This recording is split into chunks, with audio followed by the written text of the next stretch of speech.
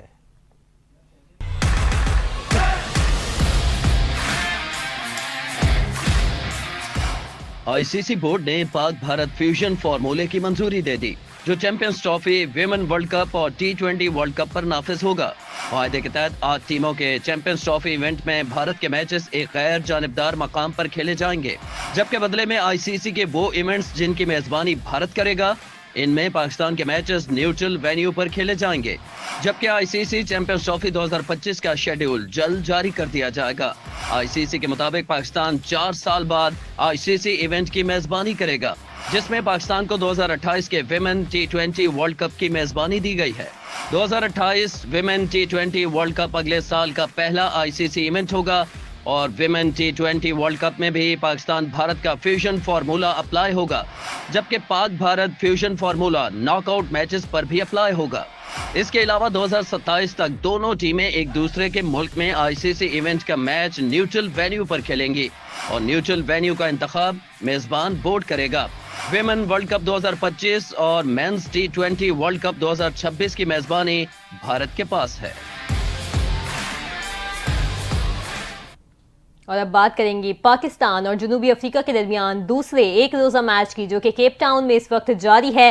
قومی کرکٹر نے بدھ کو پریکٹس کے بجائے آرام کیا۔ آپ کو بتائیں کہ کیپ ٹاؤن میں کھیلے جا رہے میچ میں جنوبی افریقہ کے کپتان نے ٹاس جیت کر پاکستان کو بیٹنگ کی دعوت دی۔ جنوبی افریقہ کی دعوت پر پاکستانی ٹیم 39.5 اوورز میں 329 رنز بنا کر آؤٹ ہوئی۔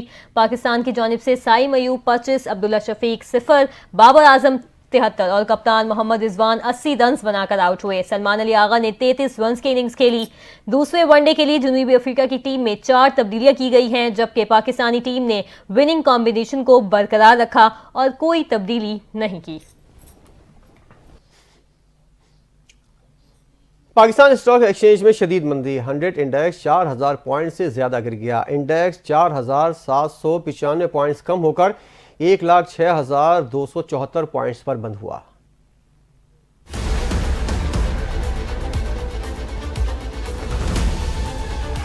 پاکستان اسٹاک ایکسچینج میں آج بھی شدید مندی دیکھی گئی اور 100 انڈیکس 4000 پوائنٹ سے زیادہ گر گیا۔ اسٹاک ایکسچینج میں کاروبار کے مسلسل تیسرے منفی دن 100 انڈیکس 4795 پوائنٹس کم ہو کر 1,06,274 پوائنٹس پر بند ہوا۔ کاروباری دن میں 100 انڈیکس 5,807 پوائنٹس کے بینڈ میں رہا، جبکہ انڈیکس کی آج کم ترین سطح 1,05,937 رہی۔ بازار میں آج 1.16 ارب شیئرز کے سودے 56 ارب روپے میں طے ہوئے، جبکہ مارکیٹ کیپٹلائزیشن 541 ارب روپے کم ہو کر 13,603 ارب روپے ہے۔ گزشتہ 3 روز میں انڈیکس 9,894 پوائنٹس گرا، جبکہ مارکیٹ کیپٹلائزیشن 1,208 ارب روپے کم ہوئی ہے۔ اب بات کریں گے پاکستان میں بھی کرسمس کی تیاریاں عروج پر ہیں۔ مسیحی برادری نے بازاروں کا رخ کر لیا ہے۔ گھر اور بازاروں کو رنگ برنگی لائٹوں سے سجا دیا گیا۔ مزید جانتے ہیں اس رپورٹ میں۔ کرسمس ٹری کی سجاوٹ ہو یا بچوں کے لیے تحفے، جیسے جیسے کرسمس کا دن قریب آ رہا ہے، پاکستان میں بھی مسیحی برادری کا جوش و خروش بڑھتا جا رہا ہے۔ سجاوٹی اشیاء، سینٹا کلوز کاسٹیوم اور کرسمس ٹری کی مانگ میں اضافہ ہو گیا ہے۔ کرسمس میں گرجا گھروں کی سجاوٹ بھی قابل دید ہے۔ گھر، بازاروں اور گرجا گھروں کو ٹمٹماتی لائٹوں سے سجا دیا گیا ہے۔ مذہبی تقریبات کا سلسلہ بھی شروع ہو گیا۔ اپنے مذہبی تہوار پر مسیحی برادری پاکستان کی سلامتی کے لیے بھی دعا گو ہیں۔ ان کا کہنا ہے، پاکستان ہے تو ہم سب ہیں، چاہتے ہیں کہ ملک ترقی کرے اور لوگوں کے مسائل حل ہو جائیں۔ مسیحی برادری کا کہنا ہے کہ یسوع مسیح کی پیدائش کا دن سب کے لیے خوشیاں لے کر آتا ہے۔ کرسمس کا تہوار خوشیاں بانٹنے کا نام ہے۔ کچھ بات ہوگی موسم کی۔ ملک میں سردی اپنے جوبن پر، بارش اور برفباری سے شہری ٹھٹر کر رہ گئے۔ جھیلیں اور آبشار جم گئے، جبکہ سڑکیں بھی دھند کی وجہ سے بند ہیں۔ بلوچستان کے علاقوں قلعہ سیف اللہ، مسلم باغ اور کان مہترزئی میں شدید سردی، پارہ -7 ریکارڈ، شہری گھروں میں محصور۔ کراچی میں بھی سردی کی شدت میں اضافہ، درجہ حرارت 12 ڈگری سینٹی گریڈ ریکارڈ کیا گیا۔ غزر کی مشہور خلتی جھیل جم گئی، 150 فٹ گہری جھیل کو بچوں نے فٹ بال گراؤنڈ بنا دیا۔ پشاور میں دھند کی وجہ سے موٹر وے M1 پشاور سے غازی بروتا انٹرچینج تک بند ہے۔ ترجمان موٹر وے پولیس نے بتایا ہے کہ موٹر وے M1 چارسدہ اور رشکئی انٹرچینج کے مقام پر دھند کی وجہ سے شہریوں کو حفاظتی اقدامات کے پیش نظر بند کیا گیا ہے۔